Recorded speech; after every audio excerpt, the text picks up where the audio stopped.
Joe Rogan becomes the latest celebrity to blast Blake Lively and Ryan. You've been following the Justin Baldoni, Blake Lively thing? Bro, Blake Lively, talk about ruin your reputation, and Ryan Reynolds. Yeah, they f***ed up. Ryan's trying to get out of it now. He's trying to get out of the lawsuit, and they're like, you were a key part of this. This is what you get, though. Zelensky was asked to leave the White House. Then he appeared on Fox News and said he thinks he can still salvage his relationship with President Trump, which is like Justin Baldoni saying, I'd love to work with Blake again. So what was it like working with Blake Lively on the set of It Ends With Us?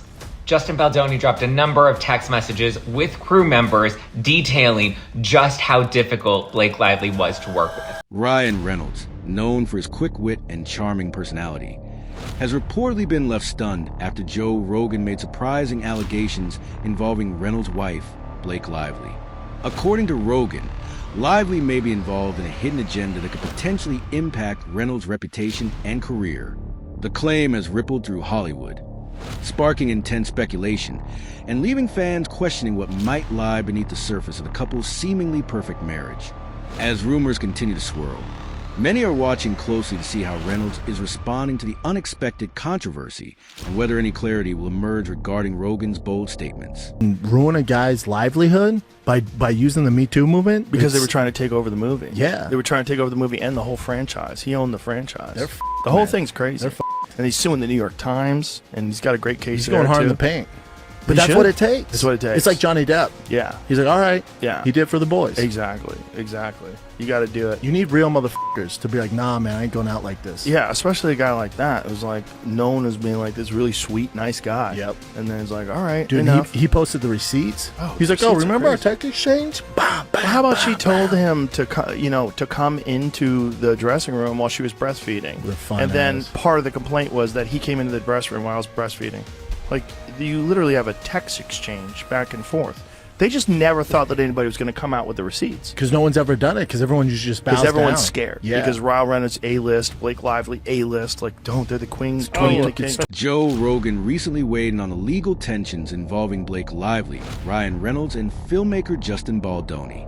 During a discussion with Brendan Schaub, Rogan criticized the couple, suggesting they made a misstep by getting involved in the dispute. According to Rogan and Schaub, Lively allegedly tried to assert control over a movie franchise originally developed by Baldoni, which was based on a popular book series. They claimed that Lively and Reynolds attempted to use the momentum of the Me Too movement to gain leverage in the situation. Rogan's remarks have stirred conversation online, though none of the allegations have been confirmed by those involved. The situation remains a subject of speculation as fans wait to see whether any official statements will follow. Joe's spot on. Brandon and Joe are spot on, and it's just encouraging to see more big personalities, outlets, celebrities just talking about it realistically and not the way Blake and Hollywood is trying to spin it, which a lot in Hollywood are. Now, clearly Joe's not afraid. He says what he wants. He always has.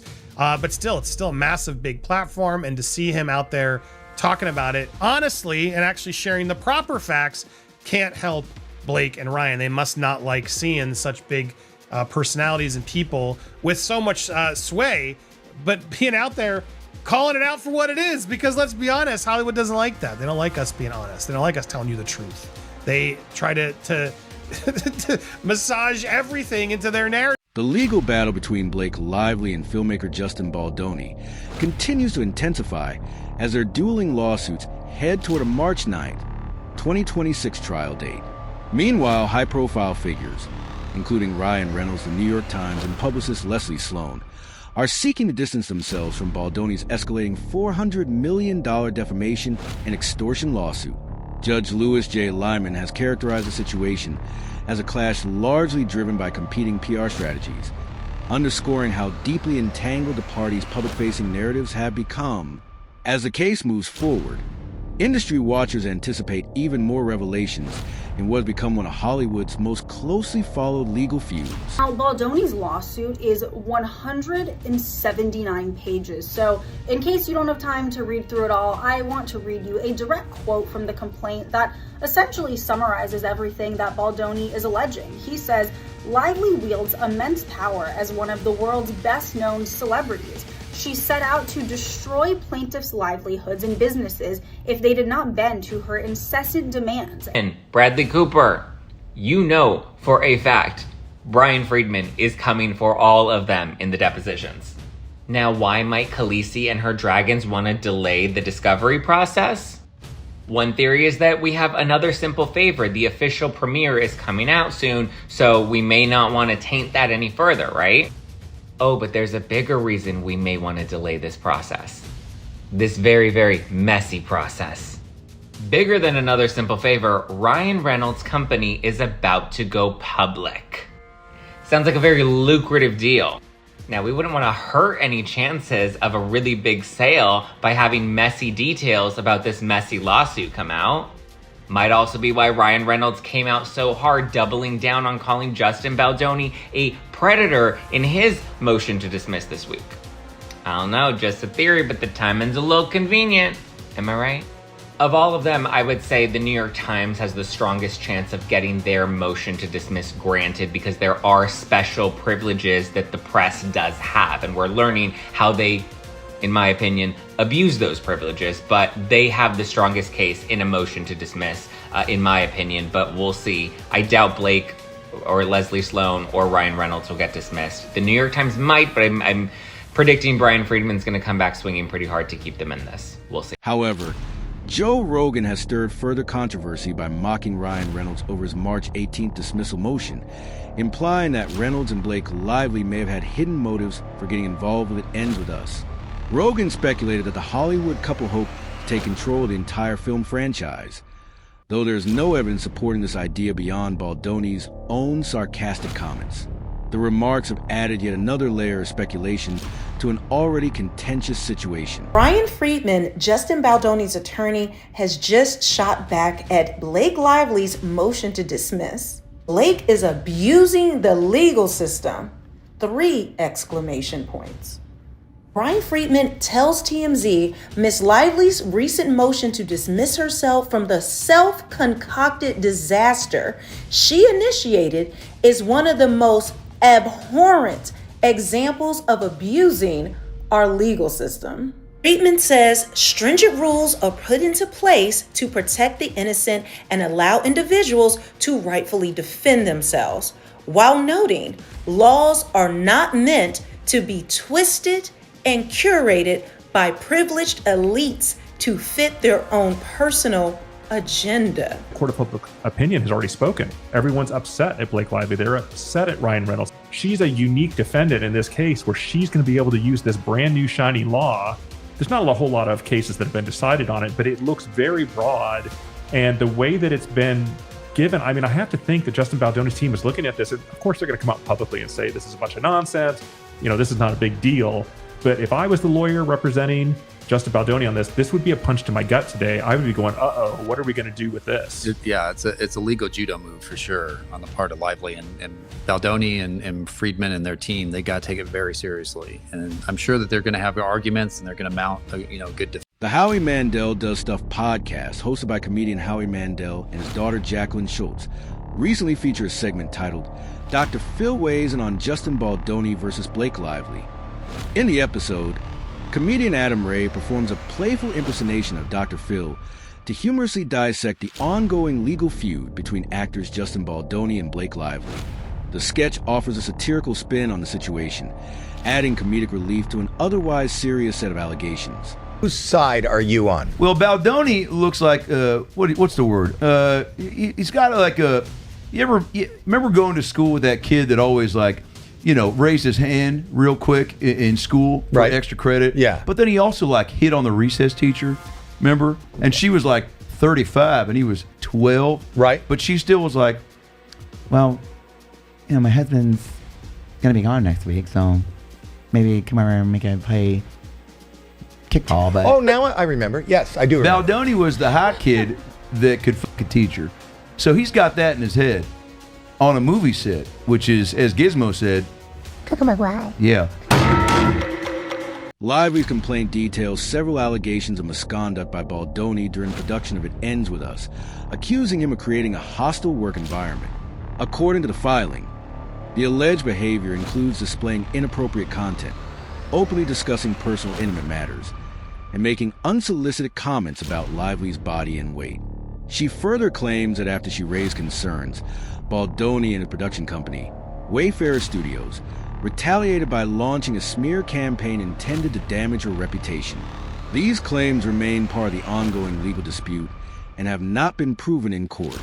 Blake Lively suing Justin Baldoni for sexual harassment was not on my 2024 bingo card, but here we are. In Blake's lawsuit, she is alleging there was a meeting that included her husband, Ryan, where she demanded no more showing of nude photos or images of women to Blake, no more mention of Baldoni's alleged previous porno addiction, no more discussions about sexual conquest in front of Blake and others, no further mentions of cast and crew's genitalia, no more inquiries about Blake's weight, and no more further mention about her father who passed away. It goes on to say no more adding of sex scenes and oral sex or on-camera climaxing outside of the scope of the script that she approved. Justin's lawyer basically said this was Blake's attempt to fix her negative reputation. As we know, this last year, she went from being a Hollywood sweetheart to basically being disliked by the fans. Meanwhile, Hassan Minhaj, who played Marshall in It Ends With Us, addressed rumors of on-set tension during an interview with Esquire. "I can't speak to other people's experiences, but everyone was very professional and kind to me," he said. "It was a great experience, and everyone was wonderful." Minhaj added that he was surprised to hear about the alleged conflicts, explaining that he was unaware of any such issues during his time on set. Only It Ends With Us cast member that still follows Justin Baldoni has made a comment about all of the backlash the movie received, and some of the drama between Justin and Blake. Hassan, who plays the husband of Jenny Slate's character, said that he can't speak to anyone else's experience, but he said that his experience was that everyone was professional and easy to work with. He said it was lovely and everybody was lovely, and afterwards he just ended up feeling a bit disillusioned and confused about everything that was happening in the news. He said it was a very strange, bizarre year, and that as a comic he was definitely laughing at a lot of moments, which we can totally understand. This already adds to the weirdness that was going on within the cast with Jenny Slate just ignoring questions about Justin. Then Brandon Sklenar's comment about Blake and defending her. I feel like Hassan is giving us an inside look at what it was really like. He even said everybody was professional on set, basically denying that Justin was ever unprofessional. But I don't know. Let us know what you guys think in the comments. The legal conflicts around It Ends With Us have escalated further, with crisis publicist Jed Wallace filing a $7 million defamation lawsuit against actress Blake Lively.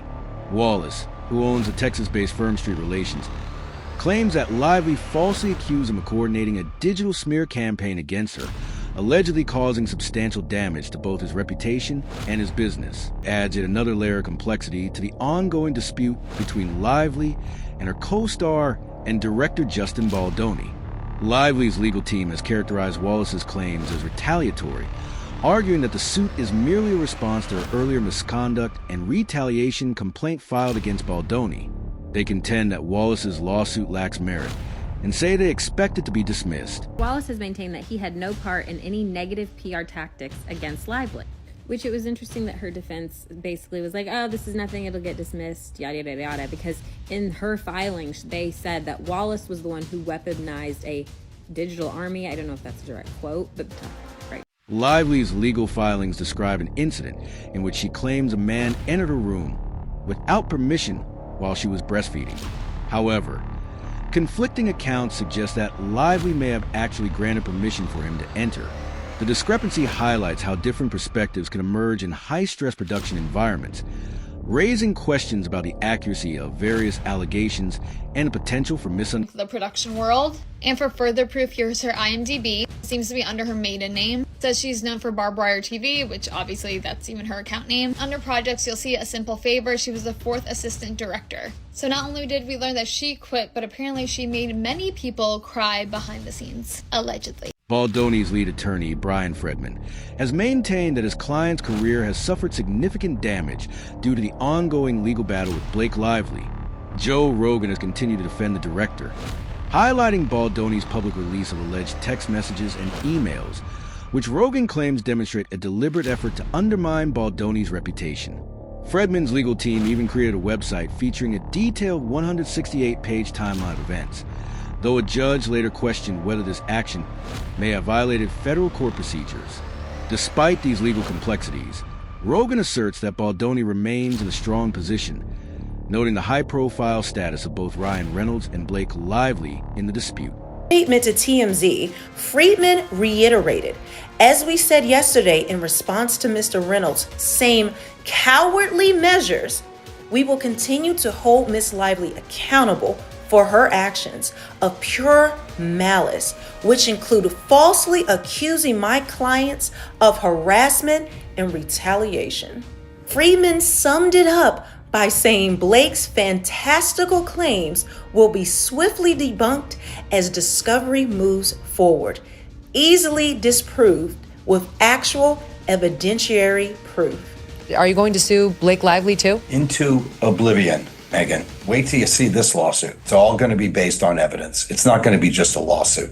It's going to be the kind of lawsuit that is full of evidence, admissions, documents, which prove exactly what she did and how she bullied her way through the process to take over the movie and used her PR people to try and destroy Justin. There's a number of different defendants here. Stephanie Jones will be all over this complaint. That is the PR agent who was supposed to be working for Justin Baldoni. Leslie Sloan, who's another PR agent who will be part of this lawsuit. That was Blake Lively's. Blake Lively will be sued, and we're carefully considering other people that will be sued also. Ryan Reynolds